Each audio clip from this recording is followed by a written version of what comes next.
नमस्कार, तुम्ही पाहत आहात जनगर्जना न्यूज। नांदेडमधून आज 13 ऑगस्ट 2026 रोजी एक मोठी आणि धक्कादायक बातमी समोर आली आहे।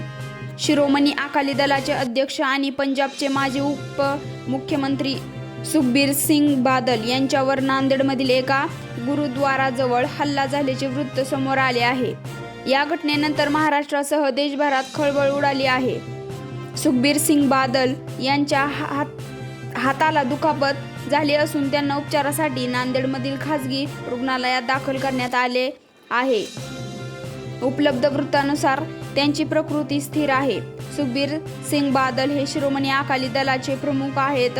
हे पंजाबचे माजी मुख्यमंत्री ही राहिले आहेत। तसेच आपल्या कुटुंबियासह नांदेडच्या दौऱ्यावर आले होते। त्यांच्यासोबत त्यांच्या पत्नी आणि अकाली दलाच्या खासदार हरसिमरत कौर बादलही उपस्थित होत्या। मिळालेल्या माहितीनुसार नांदेडमधील गुरुद्वारा माता साहिबा परिसरात ही घटना घडली। सुखबीर सिंग बादल गुरुद्वारातील धार्मिक कार्यानंतर पुढे जात असताना त्यांच्यावर हल्ल्याचा प्रयत्न झाल्याचे वृत्त आहे। सुरक्षा कर्मचाऱ्यांनी तातडीने हस्तक्षेप करून हल्ला रोखला।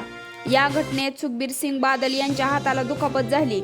त्यांच्यासोबत असलेल्या एका सुरक्षा कर्मचाऱ्यालाही दुखापत झाल्याचे वृत्त आहे। घटनेनंतर पोलिसांनी एका संशयिताला ताब्यात घेतले असून त्याची चौकशी सुरू आहे।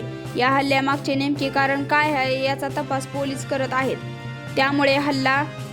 त्यामुळे हल्ल्यामागील कारणाबाबत कोणताही निष्कर्ष काढणे योग्य ठरणार नाही।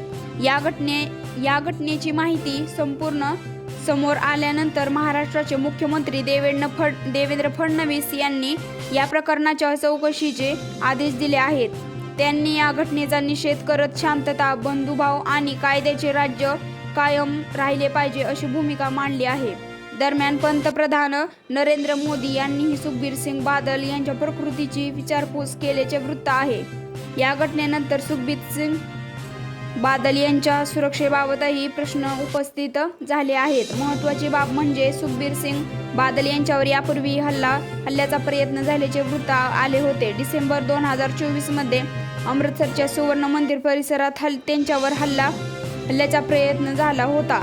त्या घटनेत ते बचावले होते। आता नांदेडमध्ये पुन्हा त्यांच्यावर हल्ल्याचा प्रकार समोर आल्याने सुरक्षा व्यवस्थेत पुन्हा चर्चा सुरू झाली आहे।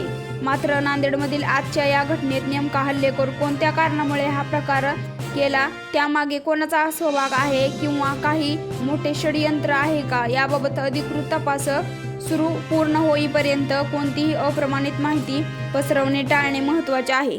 या घटनेचा पुढील तपास जसा पुढे जाईल तशी हल्ल्यामागचे कारणे आणि इतर महत्त्वाची माहिती स्पष्ट होण्याची शक्यता आहे।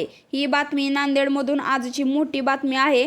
अशाच ताज्या आणि विश्वासार्ह बातम्यांसाठी जनगर्जना न्यूजला नक्की सबस्क्राईब करा। बेल आयकॉन दाबायला विसरू नका। धन्यवाद।